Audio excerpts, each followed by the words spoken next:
ನಮಸ್ಕಾರ, ಶುಭ ಸಂಜೆ ಪ್ರೀತಿಯ ವೀಕ್ಷಕರೆಲ್ಲರಿಗೂ ಸಂಕಲ್ಪ ಸಿದ್ಧಿ ಕಾರ್ಯಕ್ರಮಕ್ಕೆ ಆತ್ಮೀಯ ಸ್ವಾಗತ ಹೇಳ್ತಾ ಇರೋದು ನಾನು ಉಷಾ.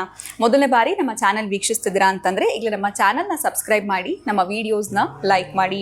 ನಿಮ್ಮ ಜೀವನದಲ್ಲಿ ಅನೇಕ ರೀತಿಯಾಗಿರುವಂತಹ ಸಮಸ್ಯೆಗಳು, ತೊಂದರೆಗಳು, ಕಷ್ಟಗಳು ಬರ್ತಾ ಇದೆ. ಇದೆಲ್ಲದರಿಂದ ಕೂಡ ನೀವು ಆದಷ್ಟು ಬೇಗ ಹೊರಗಡೆ ಬರಬೇಕು ಅಂತಂದ್ರೆ ಈಗಲೇ ನೀವು ಅಕ್ಷಯ ವೃಕ್ಷವನ್ನ ಬರ್ಮಾಡ್ಕೊಳ್ಬಹುದು.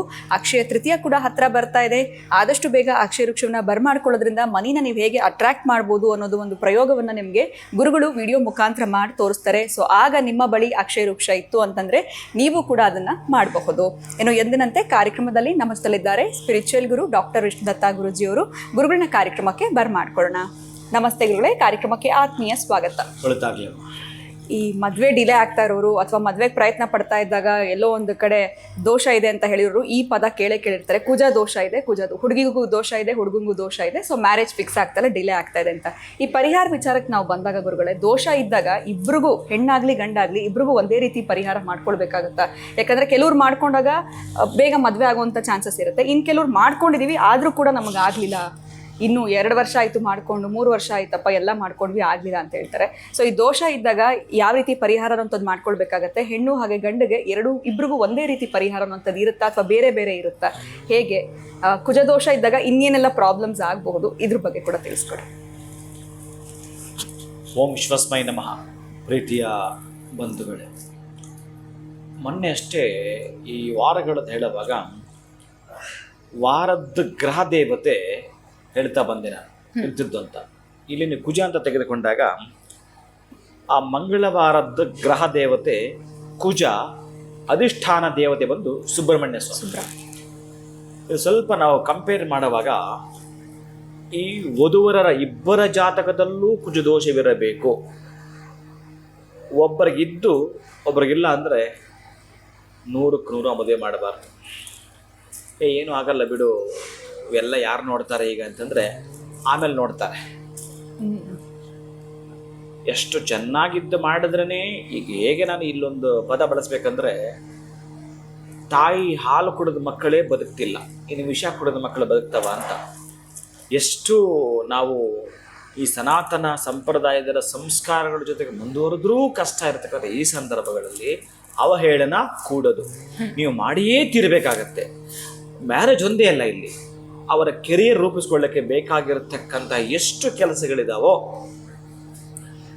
ಅವರು ಯಾವುದೇ ಬಿಸ್ನೆಸ್ ಅಂತ ಮಾಡ್ಲಿಕ್ಕೆ ಹೊರಟರೂ ಕೂಡ ಬಹುಶಃ ಅವರ ಜಾತಕತೆ ಎಲ್ಲಿದೆ ಅದು ಅಲ್ಲಿಗೆ ತಡೆ ಆಗತ್ತೆ.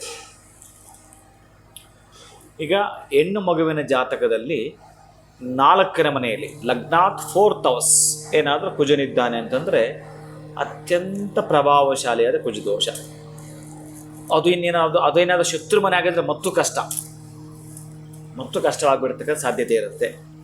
ಅದಕ್ಕಾಗಿ ಅಲ್ಲಿ ಏನಾಗುತ್ತೆ, 4ನೇ ಮನೆ ಅಂತ ಇದ್ದಾಗ ಏನಾಗುತ್ತೆ ಅಂತಂದರೆ, ಈ ಹೆಣ್ಣು ಮಗು ಆ ಗಂಡನನ್ನು ಬಿಟ್ಟು ಇನ್ನು ಉಳಿದ ಸದಸ್ಯರಿದ್ದಾರಲ್ಲ ಅವ್ರ ಮನೆಯಲ್ಲಿ, ಅತ್ತೆ, ಮಾವ, ಮೈದುನ, ನಾದಿನಿ, ಇನ್ಯಾರು ಇರ್ತಾರೆ, ಎಕ್ಸೆಟ್ರಾ ಎಕ್ಸೆಟ್ರಾ, ಇಷ್ಟೂ ಜನರ ಜೊತೆ ಹೊಂದಾಣಿಕೆ ಮಾಡ್ಕೋಬೇಕಾದ್ರೆ ಬಹಳ ಪ್ರಯಾಸ ಪಡ್ತಾಳೆ, ಬಹಳ ಕಷ್ಟಪಡ್ತಾಳೆ. ಇದನ್ನು ನಾವು ಚೆನ್ನಾಗಿ ಗಮನಿಸ್ಬೇಕು. ಇದಕ್ಕೇನು ಪರಿಹಾರ ಹೇಳ್ತಾನೆ ಅದು ಇನ್ಕ್ಲೂಡ್ ಮಾಡ್ಕೊಳ್ಬೇಕು ಈ ಒಂದು ರೆಮಿಡಿ ಒಳಗಡೆ. ನೀವೇನೋ ಒಂದು ಆ ವೃಕ್ಷಛೇದನ ಮಾಡಿಬಿಡ್ತೀರಿ ಅಥವಾ ಕುಂಭ ವಿವಾಹ ಮಾಡಿಬಿಡ್ತೀರಿ, ಮುಗಿತಲ್ಲ. ಕದಲಿ ವಿವಾಹ ಇನ್ ಡೆಪ್ತ್. ಅದೇ ಕದಲಿ ವಿವಾಹ ಯಾರಿಗೆ ಮಾಡಬೇಕು? ಹುಡುಗನೇ ಮಾಡಬೇಕು. ಹುಡುಗಿಗೂ ಅದೇ ಮಾಡಿಬಿಡ್ತಾರೆ, ಹುಡುಗನಿಗೂ ಅದೇ ಮಾಡ್ತಾರೆ. ಆಕ್ಚುಲಿ ಅದು ಕರೆಕ್ಟ್ ಅಲ್ಲ. ಮಾಡೋವಂಥದ್ದು ಎಷ್ಟರ ಮಟ್ಟಿಗೆ ನೀವು ಇಣಿಕೆ ನೋಡ್ಬೇಕಂದ್ರೆ ಬರೀ ಕುಜದೋಷ ಅಷ್ಟೇ ಇದೆ ಅಂತಂದ್ರೆ ಅದಕ್ಕೆ ಒಂದು ಹೋಮ, ಒಂದು ಪೂಜೆ ಮಾಡ್ತೀರಿ. ಕುಜ ಯಾವ ಮನೇಲಿ ಇದ್ದಾನೆ ಅದಕ್ಕೆ ಸಂಬಂಧಪಟ್ಟ ರೆಮಿಡಿನೇ. ಅದೇ 2ನೇ ಮನೇಲಿ ಇತ್ತು ಅಂತಂದ್ರೆ ಯಾವಾಗಲೂ ಅವರಿಬ್ಬರು ಗಂಡ ಹೆಂಡತಿದ್ರು ಹಣಕಾಸಿಗಾಗಿನೇ ಕಿತ್ತಾಟ ಮಾಡ್ತಾರೆ, ಜಗಳ ಮಾಡ್ತಾರೆ.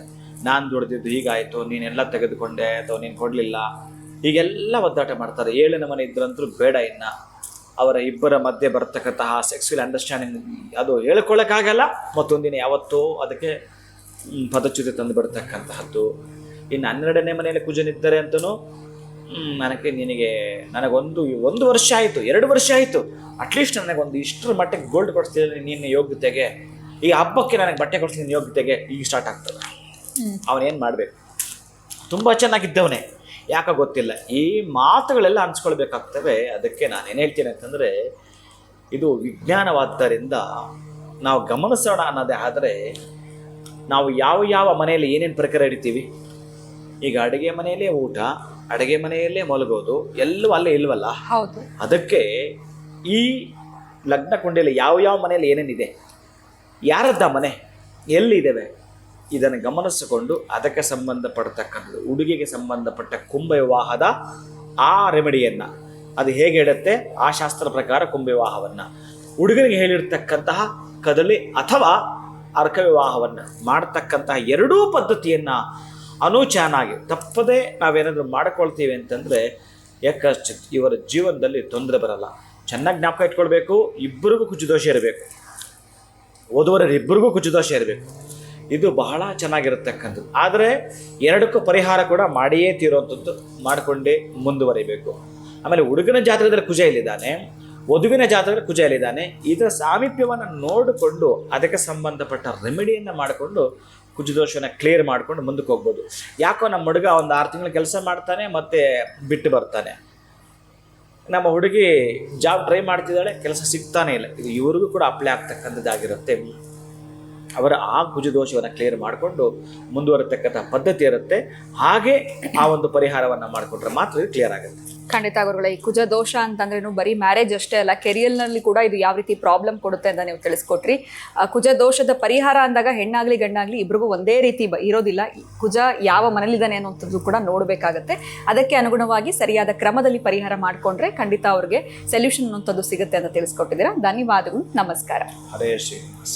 ಇನ್ನು ನಿಮ್ಮ ಜಾತಕದಲ್ಲಿ ನಿಮಗೂ ಕೂಡ ಕುಜ ದೋಷ ಇದೆ ಅಂತಂದ್ರೆ ಯಾವ ರೀತಿ ಪರಿಹಾರ ನೀವು ಮಾಡ್ಕೊಳ್ಬೇಕಾಗತ್ತೆ ಅಂತ ಗುರುಗಳು ತಿಳಿಸ್ಕೊಟ್ಟಿದ್ದಾರೆ. ಇವತ್ತಿನ ವಿಡಿಯೋವನ್ನು ಮುಗಿಸುವಂತಹ ಸಮಯ ಆಗಿದೆ. ನಮಸ್ಕಾರ.